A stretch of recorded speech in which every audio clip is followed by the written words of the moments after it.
Hi అండి. Welcome to KJK vlogs. మా పాపని డ్రెస్ ఎలా ఉంది అంటే వేసుకుని ఫోజులు కొడుతుందండి. బాగుందా అని అడిగితే సూపర్ ఉందండి. ఎవరు కుట్టారంటే నేనే కుట్టానని చెప్తుందండి. చూడండి, 2 డ్రెస్సెస్ స్టిచ్ చేస్తానండి. 3 ముక్కలు చీర అంటారు కదండి, అదండి. నాకు కాస్ట్ వచ్చేసేసరికి 65 రూపీస్ పడిందండి. రీజనబుల్ అంటే 65 రూపీస్కి ఈ రోజుల్లో ఏమొస్తుందండి, ఏమీ రావటం లేదు కదా. సరే ఒక ట్రైల్ వేద్దామని తీసుకున్నానండి. ఆ 3 ముక్కల్లోనే 2 పల్లూస్ వచ్చినాయండి.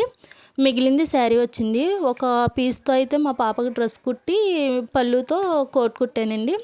మిగిలిన 2 పీసెస్తో పెద్ద డ్రెస్ కుట్టానండి.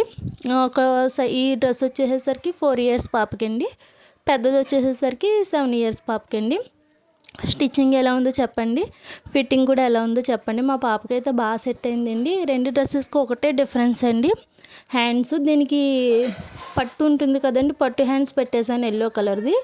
చిన్న డ్రెస్కి వచ్చేసరికి చిన్నగా కుచ్చేసి పెట్టాను, చూపించాను కదండి. వెనకాల ఉక్స్ వేసుకుండేలా పెట్టాను. మిగిలిందంతా యాజ్ ఇట్ ఈజ్ ఒకేలా పెట్టానండి. చూడండి, కోట్ కూడా సేమ్ యాజ్ ఇట్ ఈజ్ ఒకటేనండి, ఒక్క సైజే మారుతుంది. ఫిట్టింగ్ అయ్యి ఎలా ఉన్నాయో చెప్పండి, స్టిచ్చింగ్ అయ్యి. Thank you for watching friends. Thank you. మా పాప వేసుకుంటే ఒక ఫోజులు కొడుతుంది. Please subscribe, share my channel. Thank you for watching.